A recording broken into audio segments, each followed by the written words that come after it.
disappointing trip for us. Yeah, we got to get back and regroup. We got to get back and regroup. We got to get back and get to the basics. I thought we did some things better tonight offensively. I'll know better once I watch it. I thought Indiana played well. Their bigs played well, played with great purpose.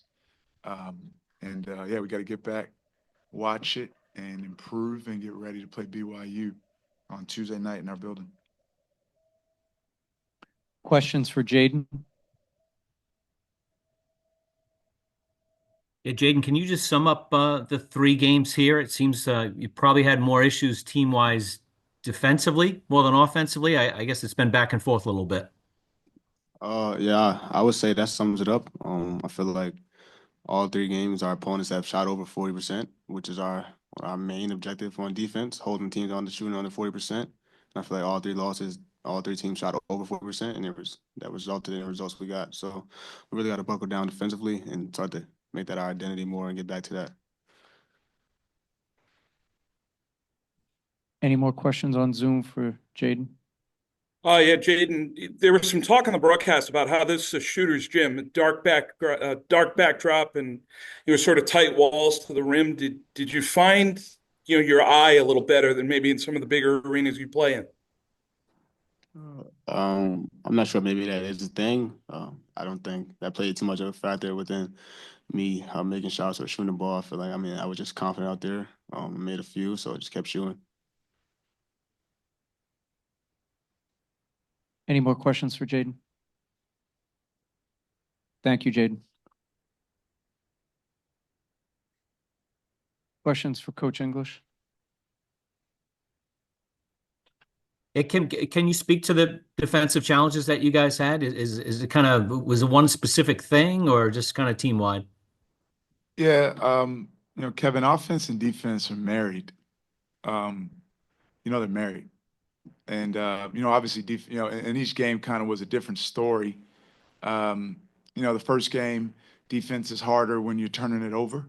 The second game, defense is harder when you're missing layups. Tonight, they had great bursts and explosion and transition. So it's really going to take really peeling back and getting to the core of who we are as a program.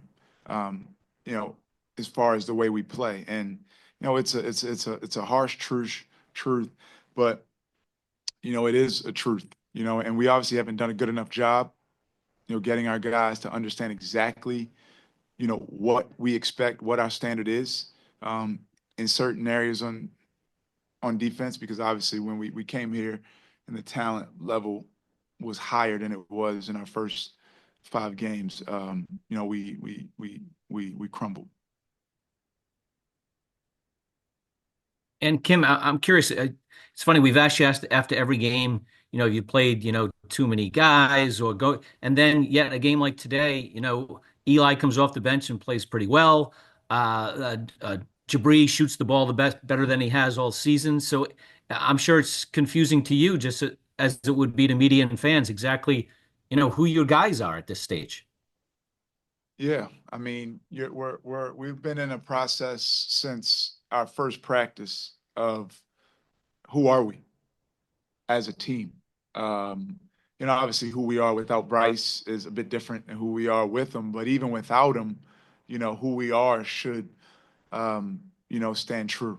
And we're still, trying to find that rotation. We feel like today, we was a little bit closer to it.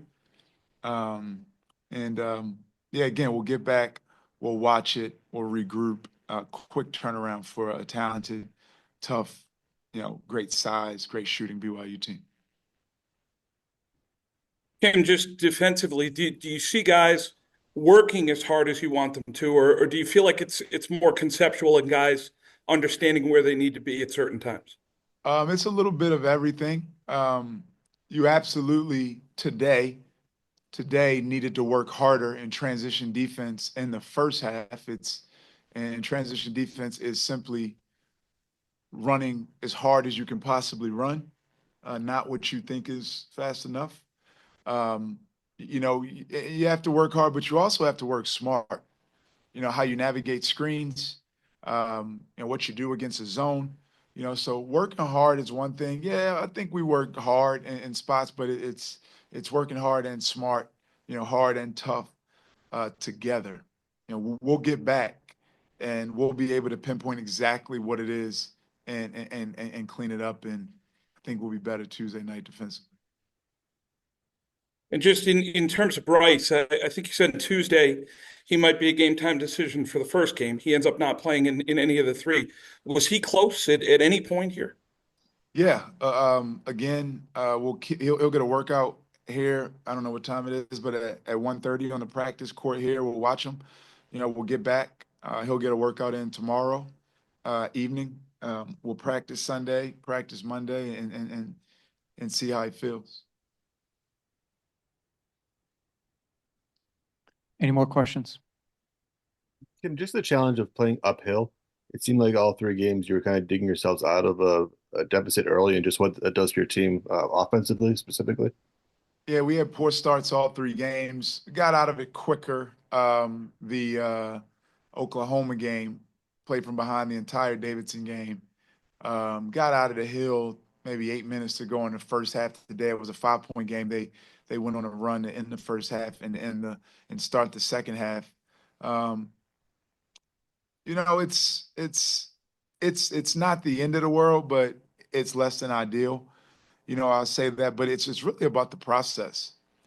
It's really about our players and our staff having great shared purpose and understanding exactly what we value. Um, when something arises in a game,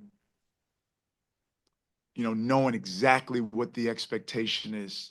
If it's shot faking at the end of a drive, if it's staying down on shot fakes at the end of a drive, if it's closing out to a shooter with a high hand, if it's a loose ball, diving on it, if it's what read to make out of a ball screen every single time. And, it's just a process of getting the group to not only believe it, not only trust it, but become it. Become it. They're going to do it every single time. And when you have that, if you start the game up or start the game down, it doesn't matter because the possessions are going to go in your favor if you're doing that, more times than not. You're taking good shots. You're making the other team take tough shots. They may and give Indiana credit. Mackenzie Mbako looked looked like a top 10 pick today. He was incredible. Kim, Devin last year was so confident and assured and played with great swagger at both ends of the court and was clearly the alpha dog type guy on your roster. Do you see anyone, through 8 games at this point who could emerge into that for you right now? Devin Carter's Devin Carter. These guys are these guys. And we need to get back and focus on what I just talked about. Devin Carter closed out the shooters with a high hand, hyperbole aside. He closed out the shooters with a high hand. He played off 2 feet at the end of his drives. He ran hard to transition offense. And that's more the focus than, hyperbole of who's an alpha dog or not.